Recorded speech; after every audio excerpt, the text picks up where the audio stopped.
Olá, meu nome é Marcos Brito e esse é o canal Parlatório do Fim e Eventos Finais. Nós estamos apresentando uma série de estudos no que diz respeito à escatologia, que é o estudo dos sinais e eventos do fim, ou seja, do final dos tempos. E no último vídeo nós falamos a respeito das duas testemunhas que se encontram em Apocalipse capítulo 11. E podemos percorrer vários versículos na Bíblia onde identificamos que as duas testemunhas, ao invés de Moisés e Elias, ou de Moisés e Enoque, ou de Enoque e Elias, seriam dois anjos, porque os anjos eles ficam diante do Senhor como duas oliveiras, como dois castiçais. Eles ficam permanentemente diante do Senhor porque são santos, como está lá em Isaías capítulo 6. E hoje nós vamos ver duas novas informações, ainda no capítulo 11 de Apocalipse. Uma no que diz respeito à praça da grande cidade e a outra no que diz respeito ao momento em que o Senhor vai voltar. Momento não quer dizer dia, nem mês, nem ano, mas quando, no horizonte temporal da escatologia, será a volta do Senhor. Alguns acreditam que será antes da tribulação, outros acreditam que será no meio da tribulação e outros acreditam que será no fim da tribulação. Eu, particularmente, acredito que será no meio da tribulação e vou apresentar aqui as minhas razões, os meus motivos. É importante também dizer que essas informações, ou seja, que essas discussões não modificam o nosso cenário de salvação. A nossa salvação está em Cristo Jesus. Todo aquele que clamar o sangue, o nome do Senhor será salvo. Nós somos salvos pelo sacrifício de Cristo e a sua ressurreição. Portanto, nós e todos que aceitaram a Cristo como seu único e suficiente Salvador, porque não há outro nome debaixo da terra pelo qual havemos de ser salvos, esses serão salvos. Então, não está em questão a questão da salvação, está em questão as ideias, aquilo que a gente acredita, as possibilidades. E é importante que todos nós venhamos a perceber, entender, discutir, esquadrinhar, estudar, porque é nisso que nós somos enriquecidos com a palavra de Deus, quando esquadrinhamos a palavra de Deus, buscando respostas para a nossa própria vida e respostas, inclusive, que podem nos ajudar a nos preparar para aquilo que há de vir. Então, vamos começar com o vídeo. Vamos lá.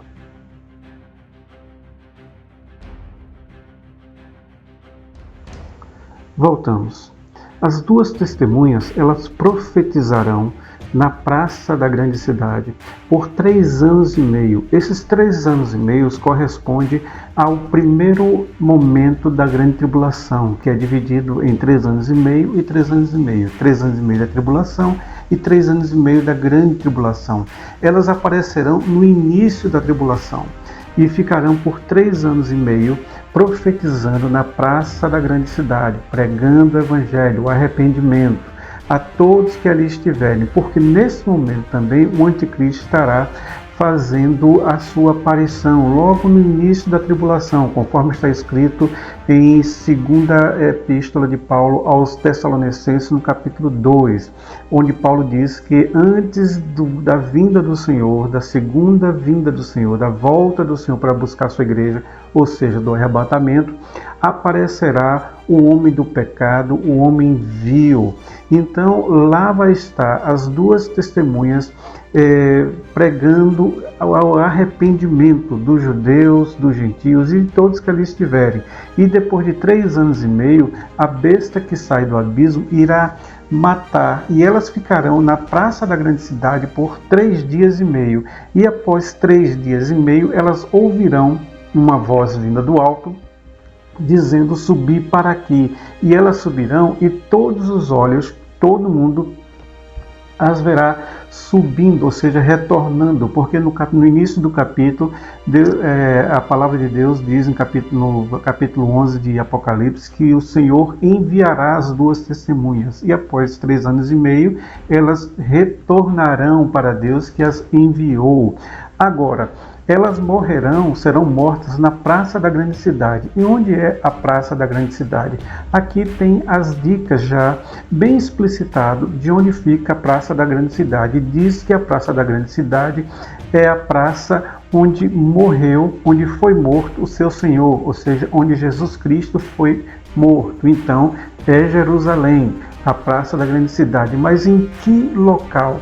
Onde diz que Jerusalém, nessa época, será chamada de Sodoma e Egito. Então, a condição espiritual de Jerusalém, nesse momento, e até o momento em que essas duas testemunhas estarão lá pregando, estarão lá anunciando o arrependimento do povo judeu e o retorno para Cristo, até elas morrerem, ali vai ser o local, ou seja, a praça onde haverá características de Sodoma e Egito. O que quer dizer Sodoma? Todo tipo de prostituição, todo tipo de adultério, todo tipo de lascívia, tudo que diz respeito a abominações sexuais vão estar ali. Agora, só abominações sexuais? Não.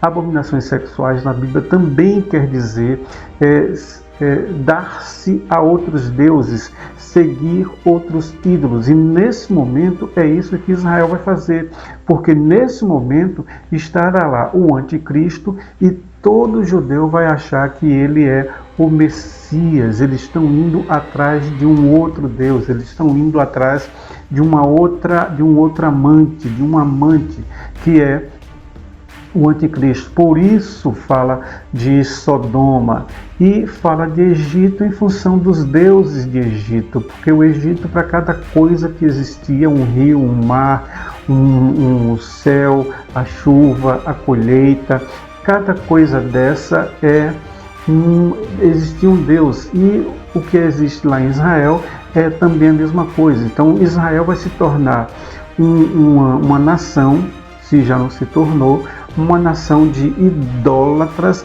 que seguem outros deuses, que seguem outros amantes, que não é o Senhor. Então, por isso que ela é caracterizada como Sodoma e Egito. E a Praça da Grande Cidade dá indício logo no início do texto, onde fala para João medir o platô do templo e deixar o átrio lá de fora, que será dado aos gentios.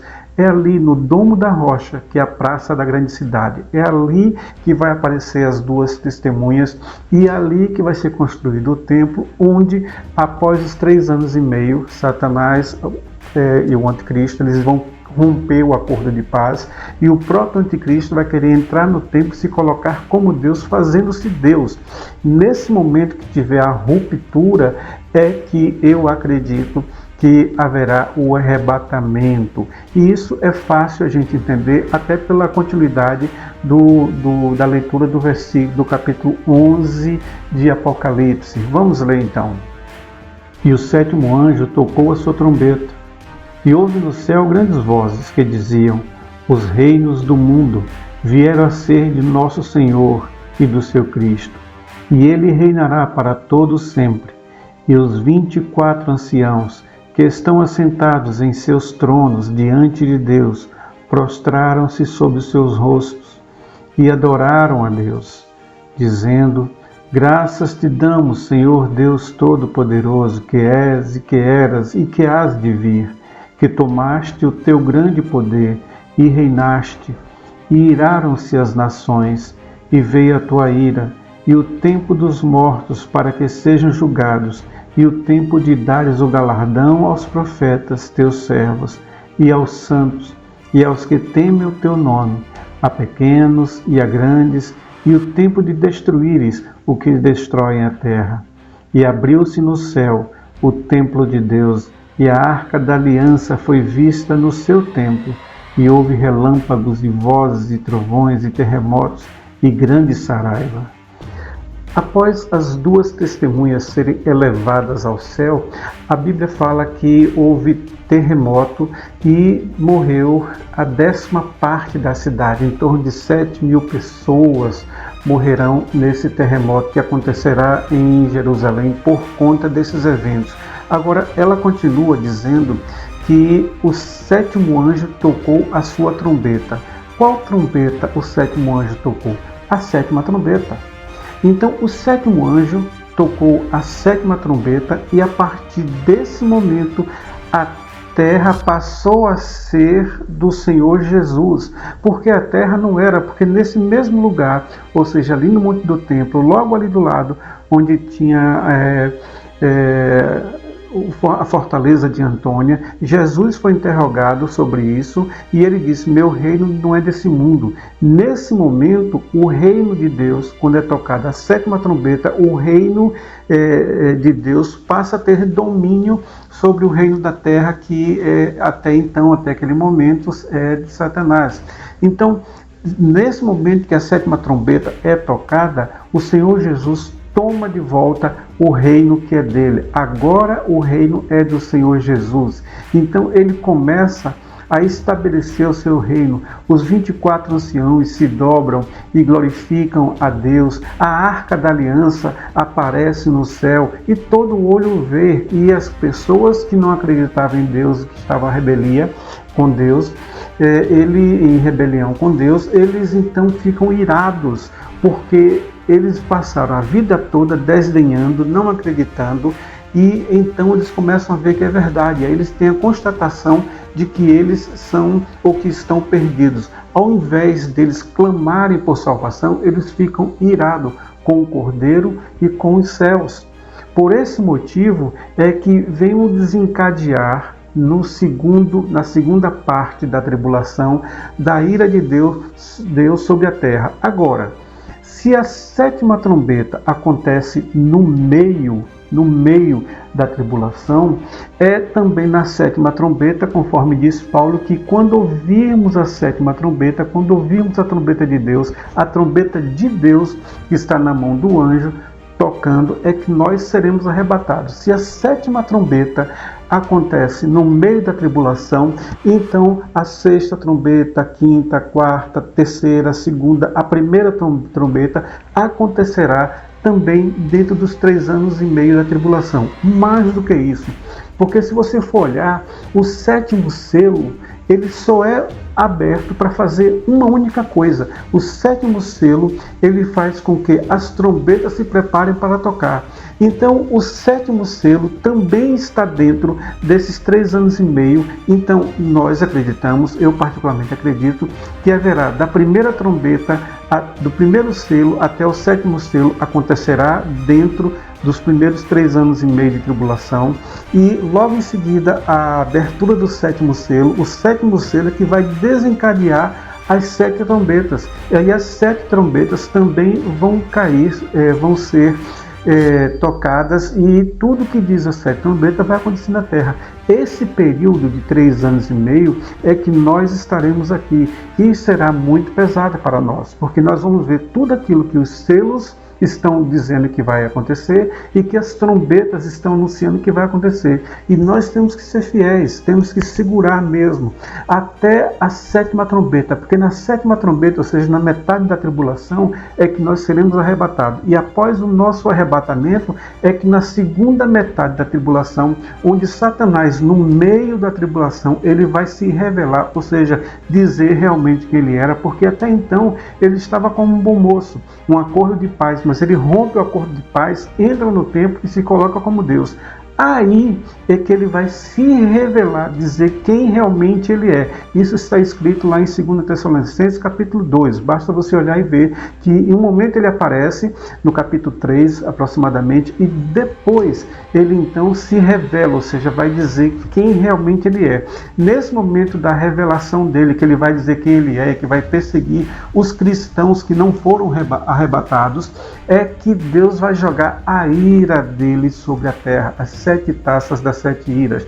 Por esse motivo é que a própria palavra diz que não fomos feitos para a ira de Deus, não fomos feitos para a ira. A ira é para os que ficaram, para que aqueles que dormiram, para que aqueles que deixaram Deus de lado, para que aqueles que levaram a vida de qualquer jeito, para todos aqueles que não cuidaram da sua salvação.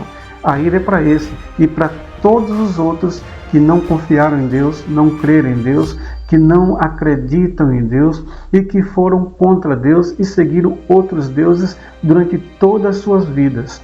O que nós temos certeza é que tudo aquilo que Deus falou vai acontecer, vai acontecer.